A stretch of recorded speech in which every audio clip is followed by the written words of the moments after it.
अस्सलाम वालेकुम, नमस्कार, सत श्री अकाल एंड गुड इवनिंग। मैं हूं आरजू काजमी और आप देख रहे हैं पॉइंट ऑफ व्यू। आज जी जो गेस्ट हमारे साथ हैं वो इंडिया से हैं और उनका नाम है मेजर जनरल हर्षा काकड़ साहब।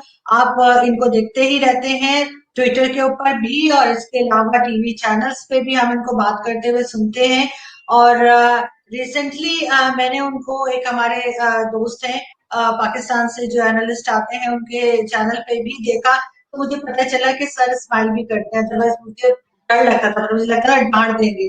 तो बिल्कुल बहुत अच्छी मुझे लगा उनका शो देखकर, मैंने सोचा मैं भी इनवाइट करूं और उसके लिए बिल्कुल बहुत हम थैंकफुल हैं। Thank you so much sir कि आपने ज्वाइन किया।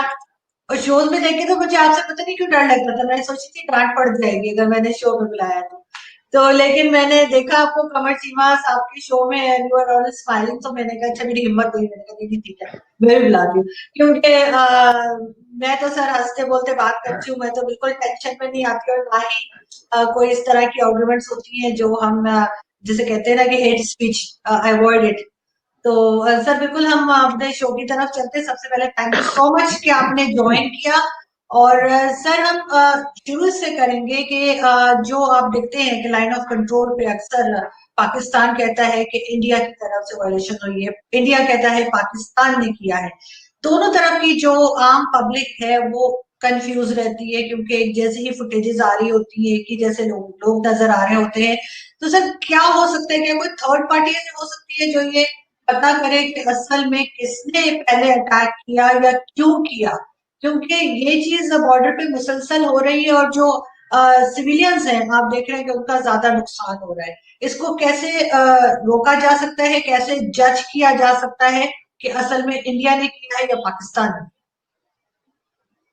ये सवाल जो आपने पूछा, actually this is an issue जो इम्पैक्ट कर रहा है मेनली लोकल पॉपुलेशन को। मेन रीजन जो है यू वुड नोटिस सिर्फ एलओसी के साथ होता है and it is generally in the area जहां पे इन्फिल्ट्रेशन अटेम्प्ट्स हैं। India has always been insisting कि 2003 का जो पीस एग्रीमेंट है of non firing, let's stick to it. और वो बात तभी रेज होती है from the other side once there are casualties. अब ईदर साइड हैज कोई ना कोई स्टार्ट करेगा। Now India has no reason to start, क्योंकि हमें ना किसी टेररिस्ट को सपोर्ट करना है टू क्रॉस द एलओसी, ना हमें इंटरेस्ट है to target the local population, क्योंकि हमारा population lives very close to the LOC. उनके खेत in many cases are almost along the LOC. So the last thing that we want to do is to initiate any ceasefire violation. और firing last कोशिश होती है कि this should be a last resort. But उसके साथ साथ ही एक और पॉलिसी जो बन गई है for the last quite a number of years, अगर वहां से एक गोली आएगी तो यहां से 10 जाएंगी। सो ऑटोमेटिकली उसके साथ एस्केलेशन बढ़ता रहता है।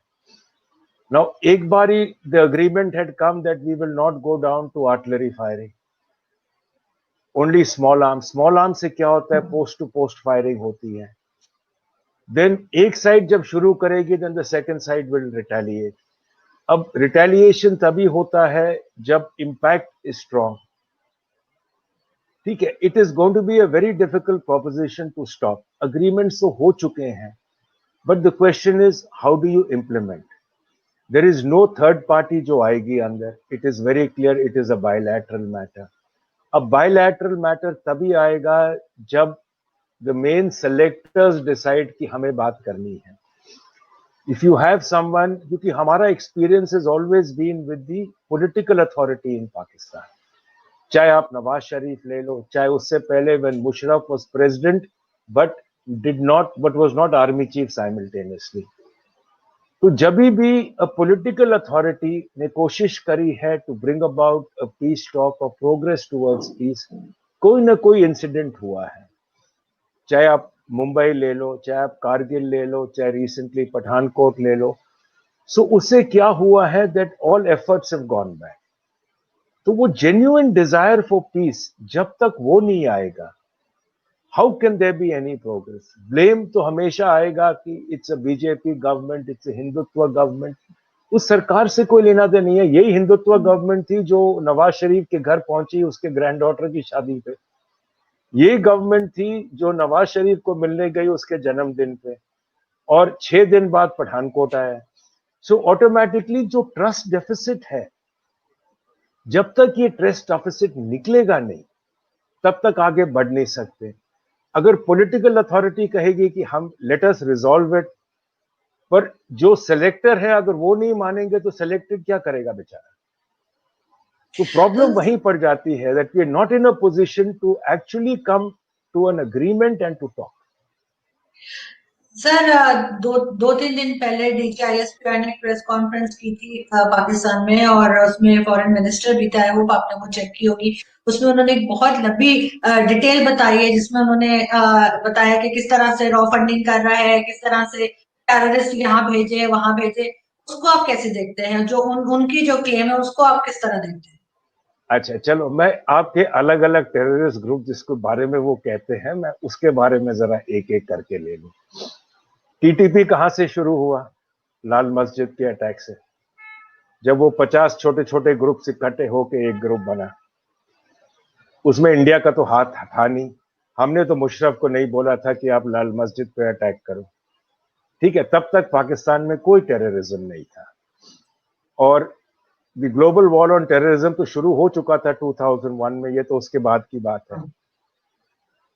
अच्छा, अब आप करंट सिचुएशन पे आ जाओ। करंटली जहां टीटीपी ऑपरेट कर रही है वो हक्कानी नेटवर्क का इलाका है।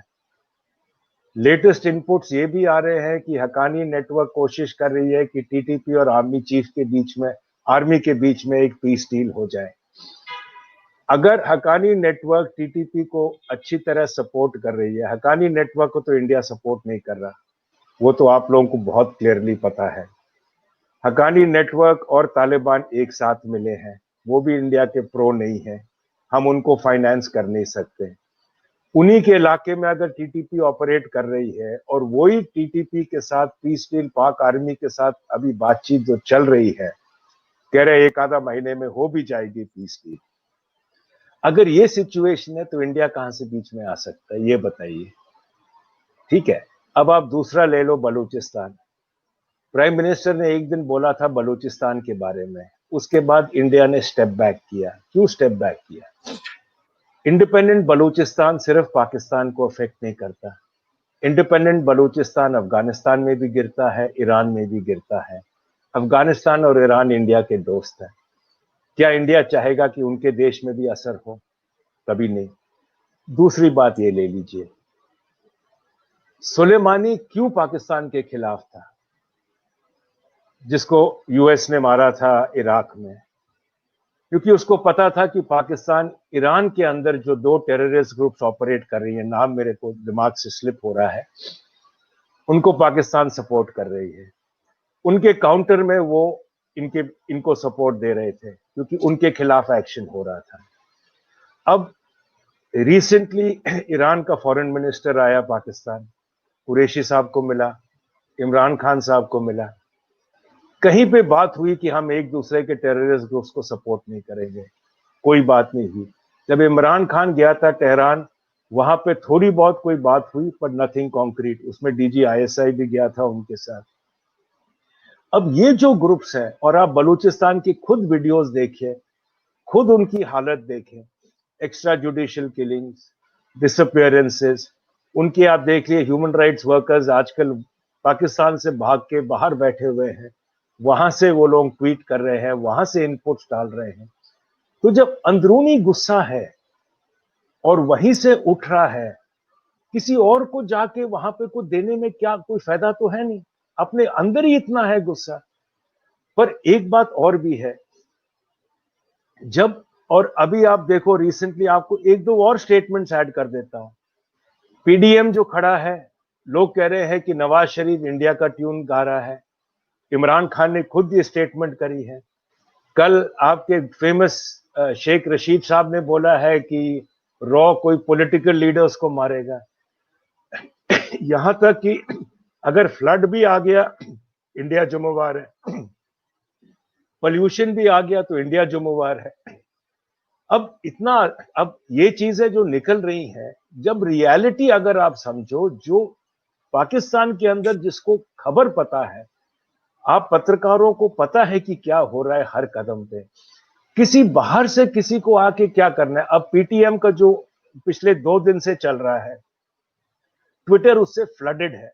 आपके एक न्यूज़पेपर में रिपोर्ट नहीं है कि पीटीएम का जलसा जिसके अंदर लाखों लोग खड़े हुए हैं, हम तो ट्विटर पे देख रहे हैं फोटोग्राफ्स, वो क्यों क्यों इतना गुस्सा है उसके अंदर? क्योंकि उनके खिलाफ एक्शन लिया जा रहा है। अब आप देखो, पीओके में कल रैली हुई है, आज फिर रैली होगी क्योंकि इलेक्शंस फिर रिग्ड हो गए हैं। तो ये जब अंदरूनी हो रहा है, अगर आप अंदरूनी कंट्रोल नहीं कर रहे हो, तो आप अपने अंदर के लोगों को ये कन्विंस करने की कोशिश करोगे कि हमारी तरफ से सब ठीक है, बाहर से कोई इन्वॉल्व हो रहा है, और दुनिया को पता है बाहर क्या हो रहा है। आपके सामने मैंने इन्हीं की कहानी खोल दी है जिसके खिलाफ आप लोग बोल रहे हैं, उन्होंने जो स्टेटमेंट दिया है। तो ये इतना आसान नहीं है दुनिया को कन्विंस करना कि कोई आ रहा है, क्योंकि किसी को आने की जरूरत नहीं। जब ऐसे ही माहौल है, अब कहां पे टीटीपी ऑपरेट कर रहा है, जहां पे ये रैली हुई है पीटीएम की, वही उनका इलाका है। अब उनका क्या है कंप्लेंट कि आप ये इलाका तालिबान को वापस दोगे, उसी के खिलाफ वो लोग खड़े हो रहे हैं। और वही इलाके में टीटीपी ऑपरेट कर रहा है। किसका इलाका कंट्रोल में है अफगानिस्तान में? तालिबान के और हकानी नेटवर्क के।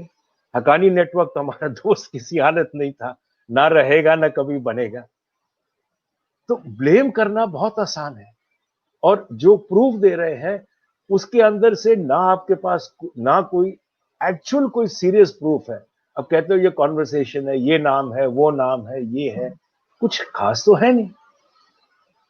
नहीं, बिल्कुल, अगर पाकिस्तान के पास मैं तो कहती हूँ अगर कोई प्रूफ्स हैं और बिल्कुल वो समझते हैं कि ये कुछ काम आ सकते हैं, तो बिल्कुल यूनाइटेड नेशन तक में चले जाना चाहिए। लेकिन सर, वहाँ बलूचिस्तान में तो आप नहीं कह सकते कि किसी किस्म का इंडियन इन्फ्लुएंस नहीं है। आपका एक हमने वो जो कहना चाहिए कुलभूषण यादव भी पकड़ा था, वो खैर देखो कुलभूषण, एक है। लेकिन लेकिन सर, एक चीज और है, इसी में मैं एक चीज और जोड़ दूं, फिर आप बात कीजिएगा। बिल्कुल सर, बहुत दफा ये भी होता है कि आप लोग 1971 को लेके बात करते हैं, आपके टीवी चैनल्स पे बात होती है, हर जगह बात होती है, आप लोग कहते हैं कि हाँ हमने किया था, चले मान लिया आपने किया था, लेकिन ये कोई ऐसी चीज नहीं है जिसके ऊपर फख्र किया जाए, जिसके ऊपर आप सोचिए आपने बहुत अच्छा किया था। अगर आपने किसी कंट्री को तोड़ा तो वो अच्छी बात नहीं है, लेकिन अगर उसी के जवाब में पाकिस्तान अगर खालिस्तान की बात करता है तो बहुत बुरा लगता है आप लोगों को। ऐसा क्यों है सर? हम एक दूसरे को तोड़ने में ही लगे रहेंगे या कभी कुछ ठीक भी होगा?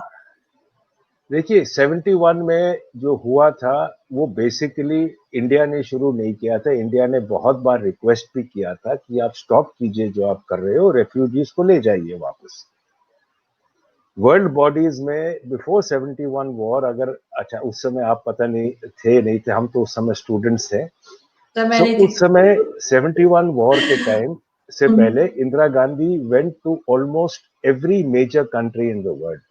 She says please help us stop this, stop the genocide, refugees को वापस जाने दो, वी वांट पीस। उन्होंने ये भी बोला कि अगर आप रुकोगे नहीं and if the flood continues, हमारे पास और कोई ऑप्शन नहीं।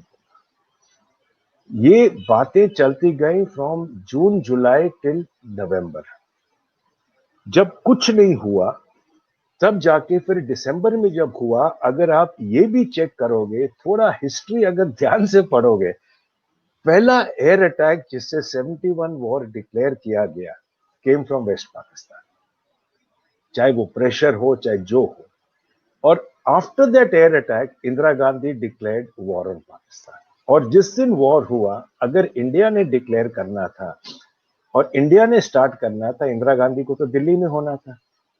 इंदिरा गांधी थी गोपालपुर ऑन सी और एडी सेंटर को, वहां पे Gopalpur on sea AD centre का वो कोई स्टोन लेइंग या कुछ, या वो इनिशियल जो उनका फाउंडेशन स्टोन ले कर रही थी, उसको उधर मैसेज दिया गया कि पाकिस्तान से एयर अटैक हुआ है। वहां पे उसको रिटन स्क्रिप्ट मिली कि आपको अभी ये पढ़ के अनाउंस करना है that we have now declared war. ठीक है, आप हिस्ट्री बुक्स में देख लीजिए, आपको बहुत क्लियर ये निकल आएगा।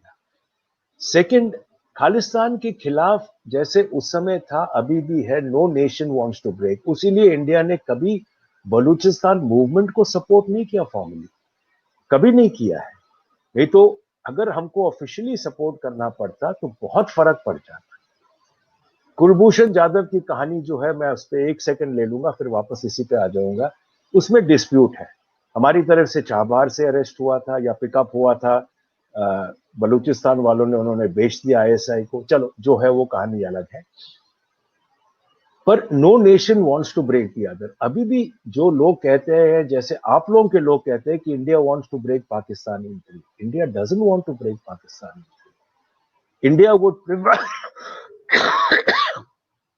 Would prefer a stable, democratic, developing Pakistan. जब ऐसा नेबर होगा तभी जाके दोनों देश आगे बढ़ सकते हैं।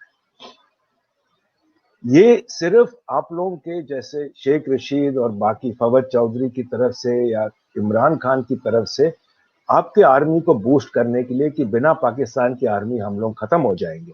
हम इंडिया ने कभी नहीं कहा कि बिना इंडियन आर्मी के हम लोग खत्म हो जाएंगे, इतना कभी उनको पार नहीं दिया। कारण ये है कि हमने कभी नहीं बोला, ना कोई प्लान्स है कि पाकिस्तान को ब्रेक करेंगे, क्योंकि अगर पाकिस्तान बाई चांस टूटा तो पूरा इलाका डिस्टेबलाइज हो जाएगा। A strong, stable, democratic Pakistan जिससे के साथ आगे रिश्ते बढ़े इज व्हाट इंडिया वांट्स। आपने कभी नरेंद्र मोदी को सुना बोलते हुए कि हम पाकिस्तान को तोड़ेंगे? कभी नहीं बोला। ये है कि जो उन्होंने बोला है कि भाई जो हमारा इलाका है वो तो बोलते रहेंगे, पर कभी उन्होंने कोई एक्शन तो नहीं लिया। तो बेसिकली ये इंटरेस्ट है, क्योंकि हमें डिस्टेबिलिटी नहीं चाहिए साउथ एशिया। सर, आपको लगता है कि जो यूरोपियन कंट्रीज या अमेरिका या जिधर से भी हम लोग हथियार खरीदते हैं, आप लोग भी लेते हैं, पाकिस्तान आर्मी भी हर वक्त यहाँ पे चलता ही रहता है, तो इसका मेन रीजन भी यही है कि हमें एक दूसरे से ही खतरा है, कोई तीसरी कंट्री तो है नहीं जिससे हमें लड़ना हो या जिससे आपको, चले चाइना आ गया वो एक अलग चीज है, मगर वैसे तो ऐसा कुछ नहीं है। तो आप नहीं समझते कि ये एक तरह से यूरोपियन कंट्रीज है जो हमें हथियार भेजते हैं, वो भी ये चाहते हैं कि इस रीजन में जो है वो लोग पीसफुली ना रहें ताकि उनका बिजनेस चलता रहे, और ये चीज ये दोनों इंडिया पाकिस्तान समझ नहीं रहे हैं। देखो, मेन चीज ये है कि हर नेशन अपने आप को सिक्योर करना चाहता है। हर देश, जैसे जैसे अगर आप बेंजामिन नेतन्याहू जो इजराइल के प्राइम मिनिस्टर, जो वो कहते हैं you make peace with the strong, there is only peace when you are strong, it is only if you can deter war will you have peace. Intention वो है।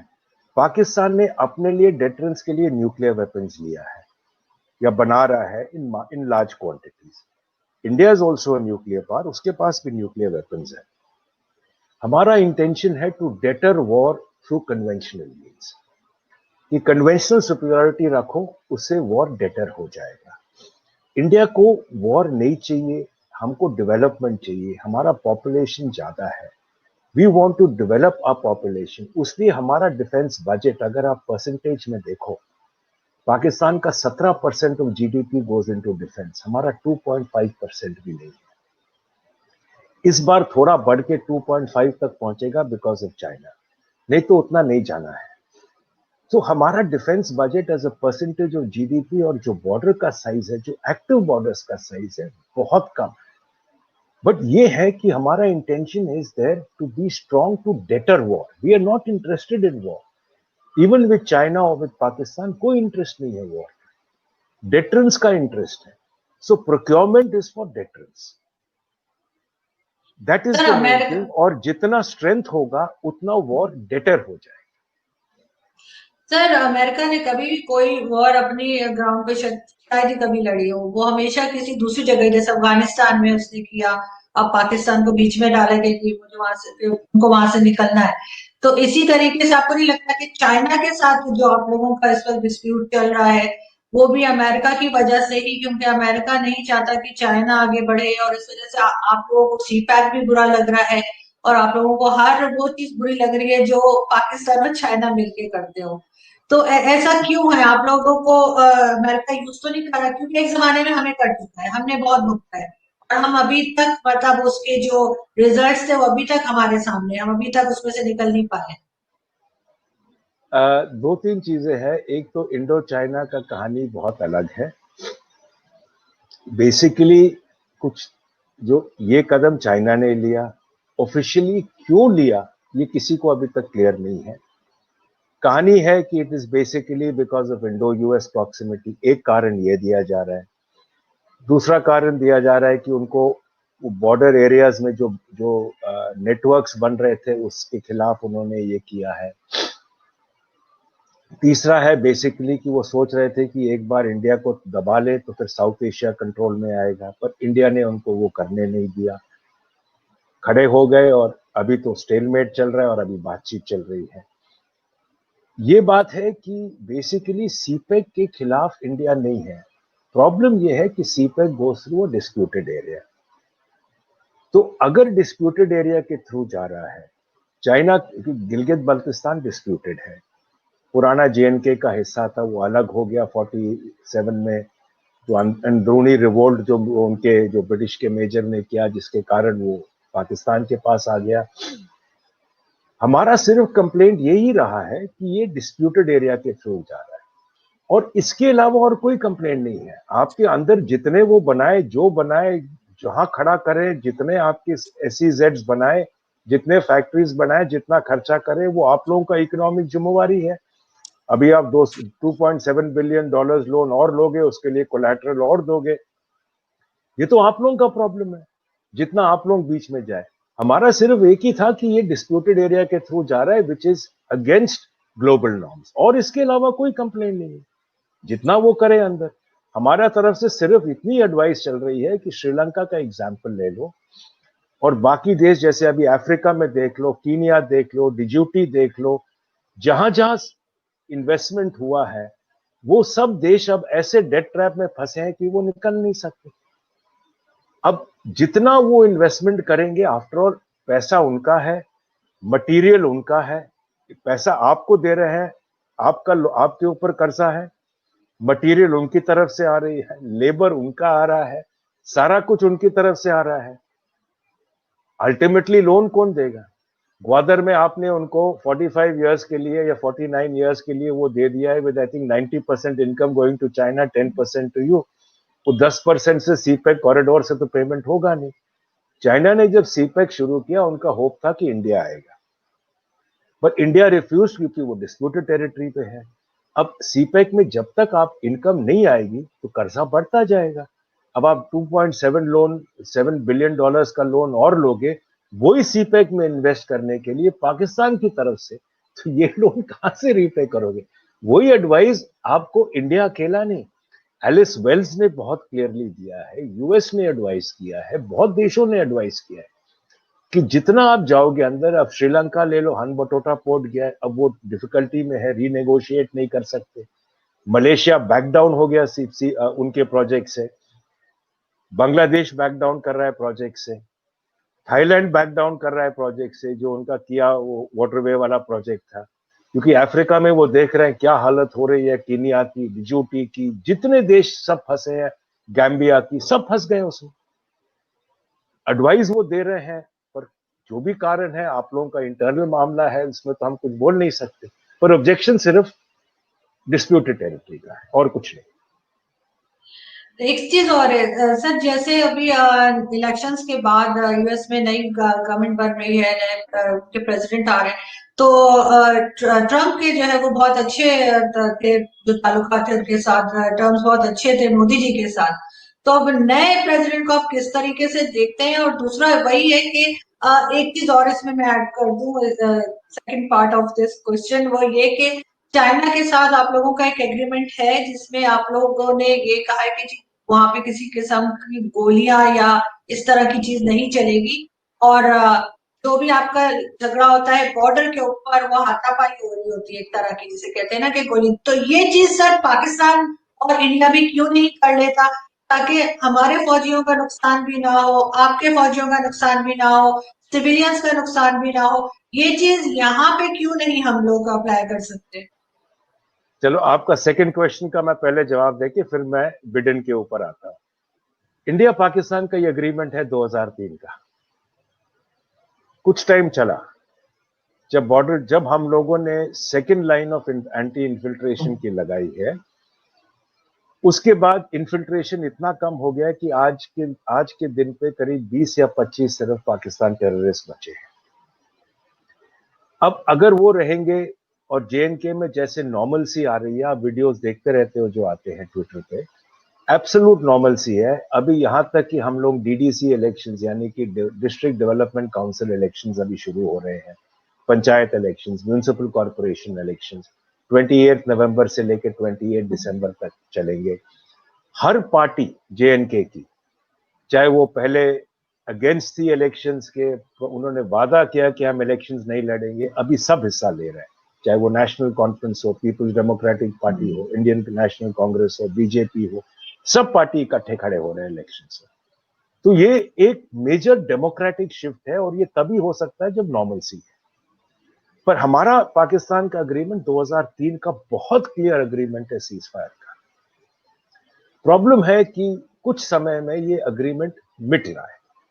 कोशिश होनी चाहिए दोनों तरफ से कि हम वापस 2003 सीज फायर अग्रीमेंट पे आ जाए, जिससे कि फायरिंग नहीं हो। ये बड़ा अच्छा अग्रीमेंट था। प्रॉब्लम यह है कि हम लोगों ने दोनों तरफ से ये अग्रीमेंट निकाल दिया। अगर ये अग्रीमेंट वापस एनफोर्स करेंगे तो लोकल पॉपुलेशन को बहुत फायदा होगा। ठीक है, अब आ जाता हूं बिडेन पे। ट्रंप के साथ अच्छे रिश्ते थे, पर अगर आप बिडेन को ले लो, 2006 में इवन वाइस प्रेसिडेंट बनने से पहले बिडेन ने कहा था, I see in the future by 2020 the two closest nations will be India and the US. जो वाइस प्रेसिडेंट था बैरक ओबामा के साथ, उस समय ये था जो पुश कर रहा था for strategic partnership India US का। इनिशियली बैरक ओबामा में थोड़ी हेजिटेंसी थी, पर बिडेन था जिसने ये पूरा पुश किया और वहां से इंडो यूएस रिलेशनशिप्स बढ़ने लगे। और एक सिंपल सेंटेंस से आप पूरा समझ जाओगे। इंडियन एक्सप्रेस के हेडलाइंस जिस दिन बिडेन ने कुर्सी ऑक्यूपाई करी, उसकी हेडलाइन से India heaves a sigh of relief, Indian ally back in the white house. ये थी हेडलाइंस जब बिडेन का इलेक्शन हुआ। ट्रंप के साथ रिश्तेदारी थी, अच्छे रिलेशन थे और बिडेन के साथ भी अच्छे रहे क्योंकि ओबामा के साथ रहा है। ओबामा ही एक प्रेसिडेंट है यूएस का जो अपने टेन्योर में 2 बार इंडिया आया है, including chief guest for the Republic day parade. और उसके साथ थ्रू आउट 8 साल बिडेन वाइस प्रेसिडेंट रहा। तो रिलेशनशिप बहुत अच्छी है। हाँ, देयर आर स्टम्बलिंग ब्लॉक्स, वो स्टम्बलिंग ब्लॉक्स हमें संभालना है। जैसे जब कहीं ह्यूमन राइट्स के ऊपर वो बहुत स्ट्रांग है, सीएए के ऊपर उनके ऑब्जेक्शंस आए थे, पर जब भी आप देखो, खास तौर पे जब स्ट्रेटेजिक रिलेशनशिप है, ये जो 2 अलग अलग हिस्से यानी कि ह्यूमन राइट्स और ये जो बाकी छोटे मोटे कंप्लेंट्स हैं और स्ट्रेटेजिक पार्टनरशिप हमेशा अलग लेवल पे रहेंगे। दोनों को कभी मिक्स नहीं किया जाएगा या एक साथ नहीं लाया जाएगा। जो भी सरकार हो, ओबामा के साथ भी था, ट्रंप के साथ भी था और बिडेन के साथ भी रहेगा। जब भी डेमोक्रेटिक पार्टी चेयर में आती है, ह्यूमन राइट्स हमेशा एक इश्यू आता है। और ह्यूमन राइट्स अभी इंडिया को नहीं, पाकिस्तान को भी इफेक्ट करेगा, चाइना को भी इफेक्ट करेगा, क्योंकि हांगकांग, जिंजियांग, ये सब इश्यूज, तिब्बत, ये सब आएंगे बीच में। तो ये जो है, ये इनका नॉर्मल नॉर्म है। इसे मैं पहले भी लिख चुका हूं और मैं फिर रिपीट करूंगा कि Indian ambassador in the US, उसका काम बढ़ेगा, काफी बढ़ जाएगा, क्योंकि जब भी यूएस गवर्नमेंट कुछ बोलेगी तो उसका काम होगा कि भाग के उसको रिजॉल्व करो, क्योंकि ये इंसिडेंट्स कहीं ना कहीं होते रहेंगे। तो जब इंसिडेंट्स होंगे तो ये बात खड़ी होगी, तो इसको संभालना होगा। पर ये और जो बिल्डिंग ऑफ स्ट्रेटेजिक पार्टनरशिप है, ये दोनों अलग अलग स्टेप्स पे। बिल्कुल ठीक। और सर लास्ट में मैं आपसे बस ये पूछना चाहूंगी कि जैसे आपने पीटीएम की बात की थी, तो इसी तरह एमक्यूएम एक पॉलिटिकल पार्टी हाँ कराची जी, से है जी। अब आवाज नहीं पीटीएम की जैसे आपने, सर आवाज आ रही है आपको जी? सर जैसे आपने शुरू में पीटीएम की बात की थी, इसी तरीके से डीजीआईएसपीआर की प्रेस कॉन्फ्रेंस से ही लास्ट क्वेश्चन मैं आपसे करूंगी कि उसके अलावा एमक्यूएम एक पार्टी जिसके अल्ताफ हुसैन बड़े फेमस है इंडिया में, अक्सर उनको टीवी पे भी हम देखते हैं, तो सर उसमें उन्होंने कहा कि फंडिंग इंडिया से की जाती है, इंडिया जो है फंड करता है, और उन्होंने फिगर भी बताए थे, पता नहीं मुझे एग्जैक्टली फिगर याद ही, लेकिन काफी अ, बड़ी जो कि वो अमाउंट थी कि जी वो इन्वेस्ट की है इंडिया ने, कि ताकि यहाँ पे जो है वो गड़बड़ मचाई जाए। तो सर हर चीज से आप इनकार कैसे करेंगे, हर चीज कैसे आप कहेंगे कि बिल्कुल गलत बताया जा रहा है? कुछ तो होगा ना, चले कम होगा लेकिन कुछ तो होगा। अच्छा, मैं आपको ये बता दूं, बलूचिस्तान के जो रिप्रेजेंटेटिव्स है अब्रॉड, उन्होंने बोला हमें इंडिया में जगह दो, हम इंडिया आके अपना बेस बनाए, इंडिया ने इनकार कर दिया। ठीक है, इधर उनको कोई ऑफिस नहीं, कोई जगह नहीं, कुछ नहीं दी है। अभी तक वो जिनीवा में घूम रहे हैं, बाकी यूरोप में घूम रहे हैं। बहुत वो कोशिश अभी भी कर रहे हैं कि हमें इंडिया में आके सेटल होने दो, हमने नहीं परमिट किया है। अल्ताफ हुसैन भी कोशिश काफी कर रहा था कि मुझे इंडिया आने दो, उसको परमिट नहीं किया। अभी भी यूके में बैठा है, पाकिस्तान वहीं से उसका एक्स्ट्रेडिशन के लिए बात कर रहा है। अब आप अल्ताफ हुसैन को कहते हो कि अल्ताफ हुसैन नवाज शरीफ से मिला हुआ है, और वो नवाज शरीफ को और उसके सपोर्टर्स नवाज शरीफ की पार्टी को सपोर्ट कर रहे हो। एक तरह से आप कहते हो इंडिया उसको सपोर्ट कर रही है। अब जो वो कह रहा है वो तो सिर्फ वहां बैठा है, उसकी पार्टी ने भी उसको डिस्कार्ड कर दिया जब उसने कुछ उल्टे सीधे कमेंट्स किए थे 2-3 साल पहले अल्ताफ हुसैन ने। उसका, जहां तक मुझे पता है, उसका सिंध में कोई खास रोल है नहीं। सिंध के अंदर जो वो सिंध फ्रीडम स्ट्रगल जो अभी शुरू हुआ है, वो इंटरनल है। उसे अल्ताफ हुसैन से कोई लिंक नहीं है। उसकी पार्टी तो अभी तो गवर्नमेंट में भी नहीं है, ना उसके पास कोई खास सीट्स है। वो तो तकरीबन अभी मेरे लिहाज से तो वो स्पेंट फोर्स है। वो अभी ना कुछ इन्फ्लुएंस कर पाएगा क्योंकि वो वहां बैठा हुआ है, ना वो कहीं कुछ फंड कर पाएगा जहां तक सिंध का सवाल है। उसका सिंध के अंदर इन्फ्लुएंस भी तकरीबन खत्म है। तो उसको सपोर्ट करके इंडिया को तो कुछ मिलेगा भी नहीं, क्योंकि वो टोटल वेस्ट ऑफ टाइम। अगर उसके अंदर कुछ होता या कुछ पार होती तो कुछ कह सकते हो। अल्ताफ हुसैन को नहीं आप लोग सिर्फ उसको आपकी सरकार उसका नाम छेड़ती है, पर अगर उसकी खुद की पार्टी देखो जो सिंध में थी, उसने 2 साल पहले अल्ताफ हुसैन को बाहर निकाल दिया था क्योंकि उसने कोई स्टेटमेंट्स करी थी पाकिस्तान आर्मी के खिलाफ। एम आई राइट? मैं, अगर मैं रॉन्ग हूं तो मुझे बता देना, पर I think that is my लेकिन मेमोरी। सर उसकी पार्टी के कई लोग गवर्नमेंट में हैं, अभी भी हैं जो हाँ, पर एमपीएम बहुत से कम है, हैं। हाँ बहुत बहुत कम है। कम। पर उसको तो निकाल दिया है पार्टी से। वो तो वहां से चिल्लाता रहता है, कोई सुनता नहीं है उसका। वो एक्चुअली स्पेंट फोर्स है। उसको उसको सपोर्ट करना या पैसा देना तो पैसा डुबाने की वाली बात है। वो तो अपने खाने पीने के लिए उसको चाहिए होगा। उसको वो यहाँ तो लगाएगा नहीं। ठीक है ना? वो तो अभी नहीं। एक्चुअली स्पेंट फोर्स है। उसका तो अब उसको आप लोग नवाज शरीफ से जोड़ रहे हो। वो क्या करेगा नवाज शरीफ को मदद करके? और नवाज शरीफ उससे तो मदद लेगा नहीं, किसी और से ले लेगा, बात अलग है। नवाज शरीफ को तो सर कोई जरूरत नहीं है, नवाज शरीफ के पास अपना बहुत पैसा है। वही तो कह और रहा ये है। तो पॉलिटिक्स में आपको पता है ये तो चलता स्पेंट रहता है। फोर्स है। हाँ हाँ, बिल्कुल।